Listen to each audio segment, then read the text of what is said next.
ఉల్లిపాయలు ముందుగానే కట్ చేసుకున్నా. ఇందులోకి ఉప్పు,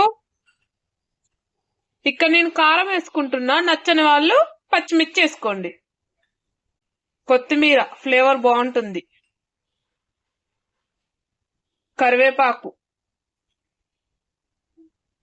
చిటికెడు జీలకర్ర.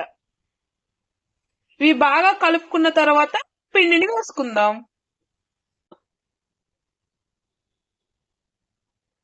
ఇక్కడ నేను వాటర్ పోసుకోకుండా కలుపుకుంటున్నా. పకోడీ కరకరలాడుతూ వస్తుంది.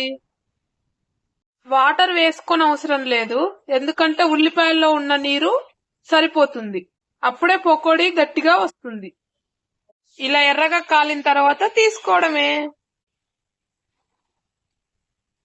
పకోడీ రెడీ. సబ్స్క్రైబ్ చేయండి.